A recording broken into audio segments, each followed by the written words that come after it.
सब कुछ झूठा हो सकता है लेकिन भगवान के सामने बहे आंसू नहीं। प्रेम का मतलब सिर्फ प्रेम नहीं होता, प्रेम का मतलब सम्मान और विश्वास होता है। वह सम्मान और विश्वास जो प्रेम से परे है। जब आप प्रभु से प्रेम करने लगोगे तो आपकी परीक्षा शुरू हो जाएगी। कुछ लोग इसे दुख समझते हैं तो कुछ लोग इसे प्रभु की कृपा। छल कपट पाप का फल इसी धरती पर भोगना पड़ता है। याद रखिए, समय किसी को क्षमा नहीं करता। सफलता का मतलब यह नहीं कि आपको बेहतर बनना है, बल्कि सफलता का मतलब है कि जो आप अभी हैं उससे बेहतर बनना। वो कठिन परीक्षा अभी लेट है, लेकिन उस समय सहन करने की शक्ति देते हैं। आपकी जिंदगी में कुछ बदलाव आएंगे जब आप खुद को कुछ नहीं बदलेंगे। मुंह पर सच बोल देने और गुस्सा कर देने वाले लोग उन लोगों से करोड़ों गुना अच्छे हैं जो आपके सामने कुछ और है और पीठ पीछे कुछ और है। किसी का दर्द समझने के लिए इंसान के अंदर इंसान का होना आवश्यक है। कौवा कोयल की आवाज को दबा सकता है लेकिन खुद की आवाज मधुर नहीं बना सकता। इस तरह निंदा करने वाले व्यक्ति एक सज्जन व्यक्ति को बदनाम कर सकता है लेकिन वह खुद सज्जन नहीं बन सकता। अगर अकेलापन है तो उसे एक वरदान समझो, क्योंकि परमात्मा ने तुम्हें खुद कुछ न कुछ सुधार लाने का समय दिया है। अकेले रहने का मतलब सीख लो, क्योंकि कोई भी हमेशा आपके साथ नहीं रहेगा। समय की आदत बहुत अच्छा है, कैसे भी हो सब गुजर जाता है। कामयाब इंसान खुश रहे या ना रहे, खुश रहने वाला इंसान कामयाब जरूर होता है। किसी का साथ होना ही सबसे बड़ा कीमती हो जाए, वह रिश्ता जिंदगी का सबसे बड़ा हासिल होता है। जब सुखी हो तो भगवान को मत भूलना और जब दुखी हो तो भगवान पर विश्वास करना। उन्हें छोड़ देना उचित है जो उनके होने का मूल्य नहीं जानते हैं। यदि संसार में प्रत्येक काम मनुष्य द्वारा संभव होता तो मेरा अस्तित्व ही नहीं होता। जहाँ से तुम्हारे रत्न का अंत होता है, वहीं से मेरा अर्थात ईश्वर का कार्य शुरू होता है। बच्चा क्या खाएगा, क्या पिएगा, क्या पहनेगा, इसका ध्यान बच्चा नहीं उसकी माँ रखती है। हमें क्या देना है क्या नहीं देना है स्वयं भगवान देखते हैं। झूठ और दिखावे की रफ्तार कितनी तेज हो पर मंजिल तक केवल सच ही पहुंचता है। लोग रंग बदलते हैं, मुरली वाले वक्त बदल देता है। माँ एक सुंदर सेवक और खतरनाक स्वामी को जीवन की चुनौतियों से भागना नहीं चाहती, नहीं भाग्य और ईश्वर की इच्छा जैसे वाहनों का प्रयोग। शांत बने रहो जब तक तुम्हारा समय नहीं आ जाता। इंसान का सबसे अच्छा मित्र माँ और आत्मा होती है जो नेक काम पर शाबाशी देता है।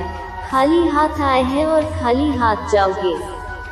आज जो तुम्हारा है वो कल किसी और का होगा, इसलिए तू जो भी कार्य करता है उसे भगवान को अर्पण करता चल। स्वास्थ्य सबसे बड़ा उपहार है, संतोष सबसे बड़ा धन, वफादारी सबसे बड़ा संबंध। जैसी करनी वैसी भरनी, जीवोगे जिंदगी सच्चाई से तो सुकून हर पल मिलेगा। शरीर का पराक्रम यदि पूरी तरह से लगा दिया जाए तो सफलता अवश्य मिलती है। भाग्य के दरवाजे पर सर पीटने से बेहतर है कर्मों का तूफान पैदा करें, दरवाजे अपने आप खुद खुल जाएंगे। क्रोध की अवस्था में ब्रह्मा जन्म लेते हैं और बुद्धि को खराब कर देते हैं, और बुद्धि के खराब होते ही व्यक्ति का पतन हो जाता है। किसी को धोखा देना एक कर्ज है जो आपको किसी औरों के हाथ एक दिन जरूर मिलेगा। कलयुग है, हमेशा तैयारी के साथ रहना। मौसम और इंसान कब बदल जाए इसका कोई भरोसा नहीं। भगवान कहते हैं तुम मेरी ओर देख, मैं तुम्हारी ओर देखूंगा। तुम जिस भाव से मुझे याद करोगे उसी भाव से मैं तुम्हारी सहायता करूंगा। बदला लेने के लिए मत सोचो, आराम से बैठ। जिन लोगों ने आपके साथ जैसा किया है उनके साथ भी वैसे ही होगा। इस दुनिया में जुनून जैसा कोई आंख नहीं है, मूर्खता जैसा कोई दाल नहीं है। नफरत जैसा कोई दरिंदा नहीं और लालच जैसा कोई धार नहीं। प्रशांत का कोई मार्ग नहीं है, बल्कि प्रसन्नता एक मार्ग है। अगर आप सही दिशा में हैं तो चिंता मत कीजिए, बल्कि उस दिशा में चलते रहिए और ऐसा करने से आप अवश्य ही अपने लक्ष्य को प्राप्त कर लेंगे। इस पूरी दुनिया में सबसे अधिक कीमती है समय, और इसको बर्बाद न करें, नहीं तो आपको अंत में पछतावे के अलावा कुछ नहीं मिलेगा। जिंदगी में अपनी तुलना किसी से न करो, जैसे चांद और सूरज की तुलना नहीं की जा सकती, क्योंकि दोनों ही अपने वक्त पर चमकते हैं। यदि किसी काम को करने में डर लगे तो याद रखिए, ये डर संकेत है कि आप वाकई में बहुत बहादुरी से उस काम को करेंगे। ख्वाब जिनके ऊंचे और मस्त होते हैं, इम्तिहान भी उनके जबरदस्त होते हैं। हौसले कई बार बेस्ट होते हैं, मगर जुनून में बदमस्त होते हैं। जिंदगी में अच्छे लोगों की तलाश मत करो, बल्कि खुद अच्छे बनो, जो आपसे मिलकर शायद किसी की तलाश पूरी हो जाए।